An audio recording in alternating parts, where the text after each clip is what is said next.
Wow. Um, the passing of Eddie Van Halen. What an absolute bummer to hear.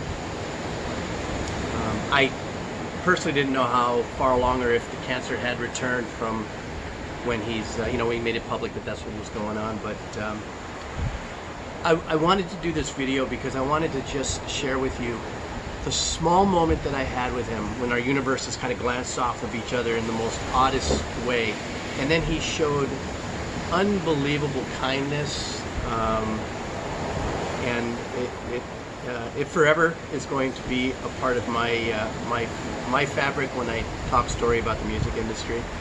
So somewhere in the 90s, I can't pin it exactly, he really was getting into golf a little bit, and so he was at the Studio City golf course quite a bit. And it just so happened at the time my brother was a golf instructor there. Matter of fact, he still is. And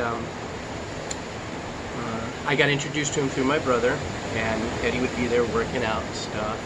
And I lived across the street from the golf course, so it was super easy access. Wake up in the morning, go to the little coffee shop at Studio City, and get my coffee and breakfast and whatever. And my brother had the first stall right there, covered stall.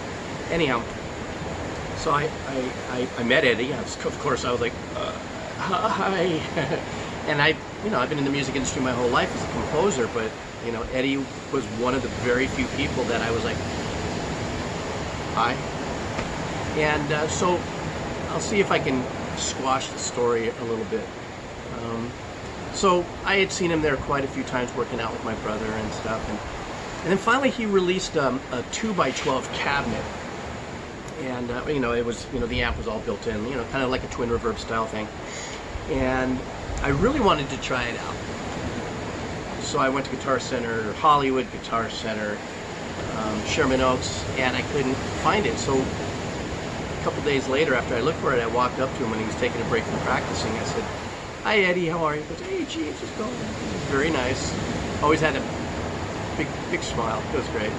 And I said, Eddie, listen, I've been wanting to try your 2x12, but I can't find it. I went to the Hollywood Guitar Center, Sherman Oaks, yada yada. And he goes, he had a very rough voice at the time. I think he was either just over or something, that the tongue cancer thing. So, and he also has that grovelly voice as it is, And he's, oh no, don't worry about it. Just give me your address. Give me an address. I said, no. I just want to try it. I don't know if it'll. No. Look, hey, just give me your address. And he kind of looked at me in a way where it was like, I guess Eddie had a look where he can, yeah, okay. Here's the address. Thank you. Maybe send me some literature. And so about 10 days later, my dad calls me. I had it sent to my dad's studio out in North LA County, and he goes, "Yeah, you got a couple boxes here." I went, "Couple?" I mean, I was thinking if Eddie did send something, it would be one box. He said, No. You bring make sure you have your Bronco with you. I went, all right. And I drive up to my dad's house, and I walk up the little driveway, and I look up the driveway, and I'm like, did somebody order a refrigerator? I mean, I shit you not. There's big boxes stacked up like, all the way up to the top. I'd say about 8 feet. And so Dad goes, these are for you. And I was going, not expecting anything like this. And I turn to look, and it does say PV on it. And I'm like, oh, okay. So when I peel out the boxes, he sent me a full stack. A 5150 head, slant cabinet, straight cabinet. I was absolutely blown away. First of all, that I actually got a gift from this mega legendary guitar player, number one. Number two, I didn't have a lot of money at the time, so looking at something like that, I was like, oh my God, I could have never afforded this. And number three, where was I going to use it? So I was completely blown away. I kind of wheeled it down to the recording studio at my dad's house and played it a few times. I was like, oh geez, this thing is powerful. So a few days later, I go back to the golf range. I'm like, dude, I just wanted to try a 2x12. And he's laughing. He's got that grovelly kind of laugh he's got, and he really got a kick out of the fact that he sent me this full stack. So and I had used it for a couple of years. I could never use it in any club gigs because any of the small places I was playing would have just smoked the roof off of it, but I used it in recordings and stuff like that. So I was forever grateful. And but that's not the end of it. Here's the other thing too. Um, so the friendship with my brother and him continued on. They're doing golf and stuff. It's still in this small window of time. And a few months after that, I think it was my birthday. So Ron goes, hey, listen, why don't I get you, why don't you and I both go to the Coliseum, Eddie, and this is Sammy Hagar Day. So they're playing at the Coliseum. I go, wow, that would be great. That would be so cool. He goes, yeah. We'll get out there. And so he's got these backstage passes. I'm stoked. I've never been to a Van Halen concert, and I was just like, yeah. So 2-3 days before that, at the time my brother and I lived in the same complex, so which was really cool. So he walks upstairs, there's a knock at the door, and I open the door, and there's Ron going, hey man, what's going on? And he kind of walks in, you know, hey, what's going on? And behind me, I see somebody kind of swinging around the corner where the stairs were.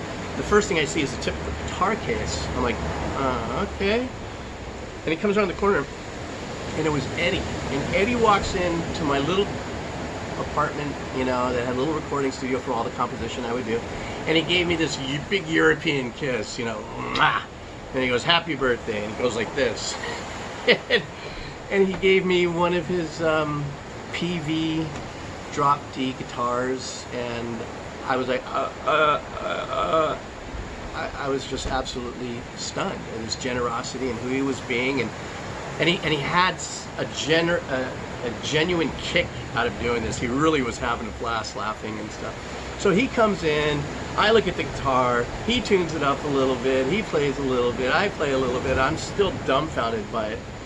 But then I had this one super small opportunity where I thought I'd ask the one question that I really wanted to hear from him. First he told me how he tracked something that I loved off of one of the albums. I said, how did you get that sound? And he told me. I was like, oh wow, I wouldn't have thought of that. But before he and my brother were going to go and split, I said, Eddie, can I ask you one quick question about your sound and everything? He goes, yeah. I said, what?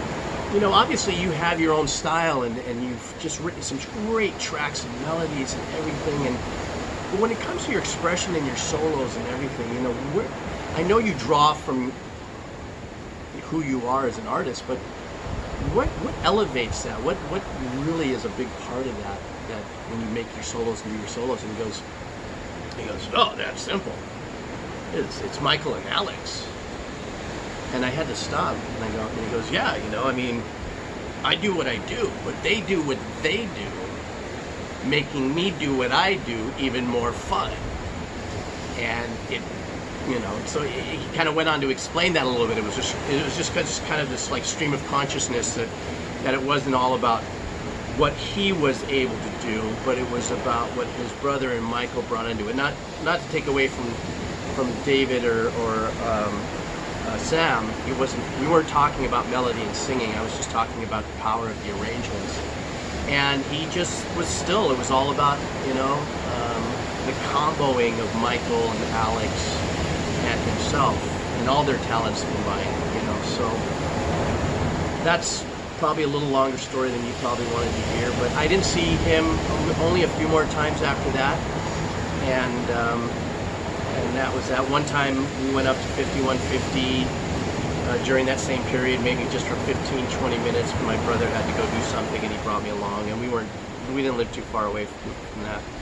And so I did have an opportunity to go in there and look at the old console and see Frankenstein guitar. I was still like a kid in a candy store, and I've been into hundreds of studios and worked with tons of artists and labels and stuff, but God, this was just